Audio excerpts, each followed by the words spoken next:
Hello and welcome to my second of 3 expert classes on intimacy, money, trauma, and the nervous system.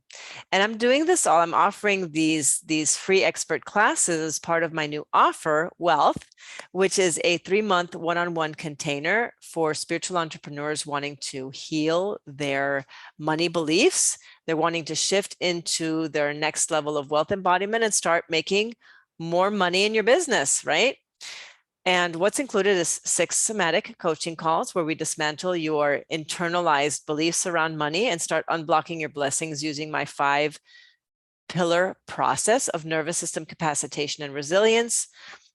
As part of it, we also do a free 90-minute financial needs analysis where we establish what are your monthly expenses, what are your assets, what's your retirement need, right? Really getting some of those goals set up. And you're also going to get a 90-minute free comprehensive financial strategy session where, based on your financial needs analysis, we create a roadmap to some of those goals that you want to hit. And of course, you get my mini course Flex, which is the 5 pillars of nervous system capacitation and resilience, so that you can continue practicing opening up your system to receiving more, to calibrating your system to more and more abundance. And of course, you can get those last 3 that I mentioned for free. Just go to my website and access the course. You can click on the Google form in the show notes or on my IG to get on my calendar for the comprehensive strategy, financial needs analysis kind of thing. So you're going to get clear the exact number you need to make per month in order to hit all your goals and dreams. You're going to get up close and personal with your numbers and learn how to maximize your potential so you can feel confident stewarding your cash and making financial decisions in your business. You're going to learn what's required to capacitate and regulate your system in order to be able to receive the income goals that you set for yourself. And you're going to heal your money wounds that are blocking you from that big next leap in your business so that you can get out there and start stacking bills, frankly, right? So your investment for this is $1,800, pay in full, or $600 a month, first 3 months. And I also set up a payment plan for $300 a month for 6 months. So very accessible. And in this episode, I'm going to dive into the shame that we often have around money, around having it, around not having it, around being in debt, not being financially literate, how we spend money, all the things, right? So I'm going to share a very specific part of my money story, and then I'm going to offer you 5 principles with which you can uncouple your worth and your identity from money, right? Because oftentimes our identity is it's overcoupled, right? There's ways that our egos, our identities are tied into money that doesn't make any sense. It's just part of the conditioning that we've experienced. So for a very long time, I felt a lot of shame around my financial situation. I felt shame about lots of things about me, and one of them was my financial situation. And as I've shared on other episodes and in some of my social media posts, in my marriage, I went through a lot of boom and bust cycles with money. I would go from getting paid a decent amount and feeling oh, I have some money. And then 3 days or 4 days later, I would be on empty and I'd be what the hell just happened, right? And my ex and I were living month to month, and we couldn't seem to get out of that cycle in order to get ahead and realize some of the life goals that we had. And there were lots of moments where I would for example, go to somebody's house and I would look around their place and I would wonder what was wrong? What's wrong with me that I can't just seem to have a normal life like some other people do? Other people have comfortable homes and nice things. Why can't I? And we, my ex and I, we even had some shaming experiences with accountants and financial professionals that we'd hired to help us get organized around our money so that we could stop those boom and bust cycles. And we were talked down to, I felt they were making stories about me or about us that we absorbed, unfortunately. And And they didn't get into the nitty gritty of the type of financial literacy that we needed. Like they assumed we knew things that we didn't. And we didn't want to admit that we didn't know. There was a lot of things we didn't understand that we didn't know, and we didn't want to like let people know how little we knew, basically. So there were also some circumstantial things that contributed to me not being where I wanted to be at a specific time in my life. Like, like in my 20s, I was just kind of like, gypsy mode, exploring my life, exploring myself, living abroad. I didn't go back to school about 6 years after I graduated from my bachelor's degree. I completed my PhD in 2009 when I was in my, was it 2000? Yeah, 2009 when I was in my mid 30s. And that's when I started working like real jobs and getting paid real salaries. So I got like a later start.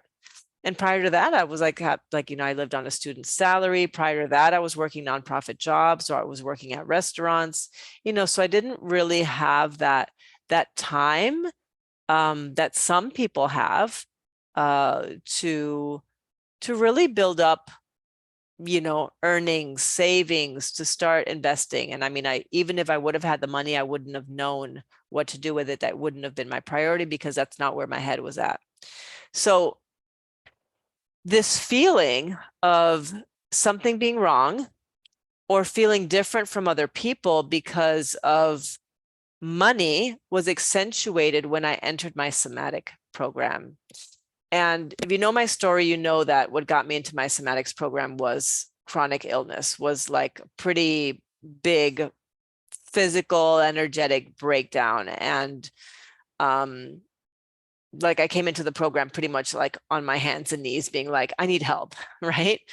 And this, like, a significant percentage of the folks who become students at the institute where I learned at have money, are middle class. Maybe they come from money, maybe they, they just had like specific opportunities. They just have the amount of money that you would require to live a relatively comfortable life. And these are not folks that I would have met had I not been involved in that program. So it was pretty much like a little bit of a culture shock to be around people who were so socioeconomically different from me. So it brought up a lot of shame about where I came from because, I grew up in Puerto Rico around a lot of poverty. And even though my family wasn't poor, I felt poor in comparison to the people at the Institute because my cultural frames of reference and life experiences were just so different. My way of seeing the world was just so like, so different, like so divergent from how I assumed and I believe they saw the world. And to be honest, like being around people who had more money, who enjoyed money, and were comfortable around money and didn't feel like shame around money up-leveled my expectations for myself and what was possible for me. So it kind of shook me in a good way. And one of the most powerful processes I participated in was when someone in my cohort was bragging about how much money they made. They weren't like bragging on purpose. They were just kind of like unintentionally bragging, which made it even more infuriating because they weren't like, it wasn't intentional as part of a process. It was just kind of like, well, I assume everybody has this money. And of course I got to do this. And of course, and I was just like infuriated. So this particular class, funnily enough, was about pride and willfulness. And at some point, as my classmate was speaking, I stood up on my chair. I literally stood up on my chair. And I claimed my pride. I was like, yeah, I am better than you because like you are bragging about how much money you make, but I'm not wasteful like you are. I am so resourceful with my money. I can squeeze a dollar out of 15 cents. And as soon as those words came out of my mouth, I just stopped and I sort of saw it. I knew that I had so much pride overcoupled with having less, with making less, having less, pride with being resourceful, doing a lot with a little. And of course, there are wonderful advantages to doing a lot with a little, right? Like it is part of my gift. But in that moment, I recognized how that was holding me back, how that like my attachment to that identity was totally holding me back. So it was a huge wake up call for me. And I began to look and examine, I began to look into and examine my jealousy and resentment as part of my shedding of shame around my cultural identity and my money identity in order to have a healthier relationship with money. So this is sort of the shadow work that I was doing, is looking at my jealousy and resentment. Like if I feel jealous, like, and again, not making any feelings wrong, but if I'm jealous, I'm making an assumption that I can't have. I envy what somebody else has. I covet what somebody else has. And I'm assuming at the same time that I can't have it, because I wouldn't be jealous if I assumed that I could attain that. It would just be a matter of me going and getting it. But because I was assuming that I couldn't have it, that's where the jealousy, that's where the sort of the scarcity kicked in, right? So at some point when my somatic work started to take off and my business began to make more money, I realized that I had sort of surpassed my mother's income. I already had sort of jumped an educational bracket. I'd surpassed my family's education, my family of origin, I mean. And that did contribute to like feelings of separation. And so now here I was also jumping a financial bracket, I guess. And even though it didn't show it externally in terms of like my lifestyle, it definitely didn't show in my lifestyle, but I was starting to get kind of like, oh yeah, I could make more money. Like this is totally fine. So after my divorce and during the first year of the pandemic, I made over 6 figures. I'd made more money than I had ever made in my life. And I had I had a nice stack and I had nowhere to go with it. Literally nowhere to go. But I knew that the way I was working wasn't sustainable to me. So it's not that I wasn't happy with the work that I was doing. I just didn't want to. I didn't like the system I was working in, right? There's insurance system. It was awful to begin with. And it was even worse during COVID. So in 2020, I retired myself and I wanted more quality of life. So I decided I was going to work less and make more. But what I didn't realize that was going to happen was that I was going to work less and make a lot less, especially that first year transitioning into coaching. So yes, I made a lot less in 2021. And I did a lot of internal work around being someone who was educated, like overeducated, but wasn't bringing in any money or wasn't bringing in the money that I was expected to make at that level of education. So that felt shameful to me in moments that I couldn't figure out how to sell consistently my very valuable services. So the tendency I've observed in myself and in other people, the tendency in these situations is to again ask, what's wrong with me that I can't make consistent sales? What's wrong with me that I can't make money? I'm so educated. What's wrong with me? Right? And that asking that question itself is shame inducing, right? That's always a question that's going to lead you right back to shame. So what I focused on instead that year was to continue showing up for my business in ways that felt joyful, following my intuitive guidance, centering the practice that connected me to my aliveness, just pleasure, right? And intuition and, getting a lot of support.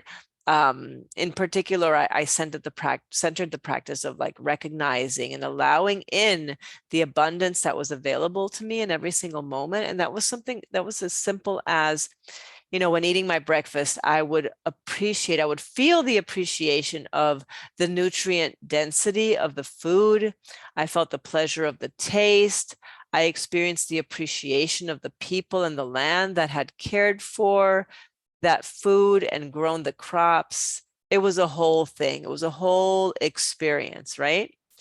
And I felt especially appreciative of the relationships in my life because COVID, and because of some personal challenges I was navigating. And business-wise, I nurtured relationships regardless of monetary exchange. So even if I knew I wasn't going to get paid for something, I still was like, yeah, let's do an exchange, or let's, I will hold space for you, right? And then sometimes a person would send me something, sometimes not, right? But it felt really reciprocal and beautiful. And it wasn't really about the money, it was about the connection.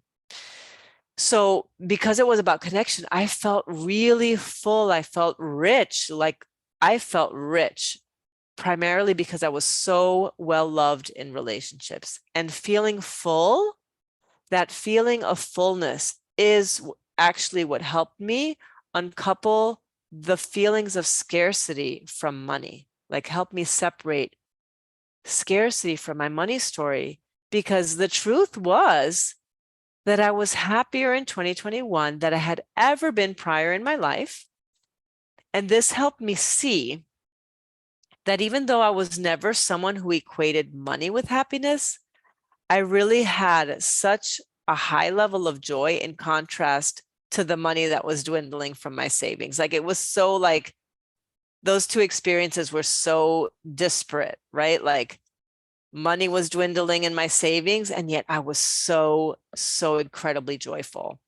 And it helped me realize that scarcity isn't about fucking money at all, right? I want to acknowledge again, like I say all the time, like there are sociopolitical realities to money. Money does buy us food. It does like cover our expenses. It does provide a roof over our heads.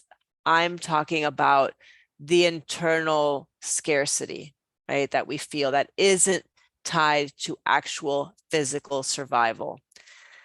So that type of scarcity isn't tied to money at all. It's like this internal feeling of unfulfillment that I was overcoupling, or that I was making about money, but that wasn't actually about money. And by separating the two, I like by realizing that they were two different things, I uncoupled my inherent worth from my net worth. And I had grown up around people who were poor, right? And maybe in material resources, but that were internally so wealthy. We're just happy people. We're, provided for in lots of different ways. And so it wasn't a huge stretch for me to separate inherent worth from net worth or financial worth. But it was something that was very important to me to reconnect to after having lived in the United States for over 25 years and having been like fed this programming like over and over and over and over again about money meaning something about you. So the uncoupling piece was important to name because we really I had underestimated the power of how culture dictates our identity as it relates to money. Because culturally our worth is overcoupled with how much or how little we have. It automatically activates shame, right? When you hear yourself saying that something is wrong, you are wrong, or you're feeling like a bad person for not making enough money, for not having enough, for making so much, for having so much, or maybe having so much debt, that's a sign that there's a shame-based story in there somewhere. If you're making yourself wrong for not being financially literate, for not knowing something that nobody's taught you, would you make yourself wrong for not knowing how to install a new motor in your car? If that's something that nobody's ever taught you, no, you wouldn't make yourself wrong. You would be like, I just haven't learned that shit yet. But we make ourselves wrong by not knowing, like by not having financial literacy. And we're not taught that. In fact, we're taught to have these really corrupt beliefs about money, or we're taught to be financially literate by not having people teach us. So you wouldn't be mad at yourself you wouldn't make yourself wrong for not knowing how to install a motor into a new car, or to install a new motor into a car if nobody's ever taught you that. But it's because of the meaning we place on money. This is why there's so many aspects of our identity that are overcoupled and identified with it. And a lot of the people that I see now for financial needs analyses feel shame around how little money they're making or how much debt they have. And some people who grow up in families who have a lot of money also feel shame because people's perceptions and projections of the wealthy, they see wealthy people as corrupt, greedy, as having acquired their money through shady means. Just like, recently the people who were trapped in that, I don't know, Titanic submarine thing, like there was just a lot of judgment going around. And, we have a lot of judgment about people who spend money a certain way. Like there's a lot of judgment. And where there's judgment, I know that there's need, and that's where sort of the money beliefs come in. So to complete this episode, I want to guide you through 5 principles you can use to uncouple your identity and worth from money. So the first is, you were born into the money system. You didn't create it. When you feel shame around your debt and how little money you have, or how much money you have, right? You're blaming yourself for something that you didn't create. It doesn't mean you don't have power within the system or that you don't have responsibility, but you are taking on more responsibility for the systemic problem than what is actually yours, right? The second principle is, money is something you can have a relationship to, and you can make that relationship be one of mutual respect and appreciation. So you decide what your relationship with money is going to be like, right? You are the co-creator. So in the same way that you don't have to follow codependent norms of relationship, you can also choose how you want your relationship with money to feel. You can decide what that quality is going to be like. You can decide to have a polyamorous relationship with money, which I'm going to get into the next episode. Or you can have a healthy relationship with money. You can decide that you can have a conscious relationship with money. So the third principle is that money doesn't mean anything about you. It has no bearing on who you are or who you are not. It really doesn't mean anything. Money is a concept. It's an idea. It's a printed piece of paper. Somebody decided that, this bill is worth this much. Like this is just money is an agreement. It's an agreement. And you can decide whether you want to agree with those concepts and ideas or whether you don't. The fourth principle is, don't compare yourself with people who have different amounts of money than you and create a story about them. So when you look at other people who have money and you say to yourself, well, that must be nice, you are creating a story about how they acquired that money. And when you do that, it is acting as you are naturally repelling money from you.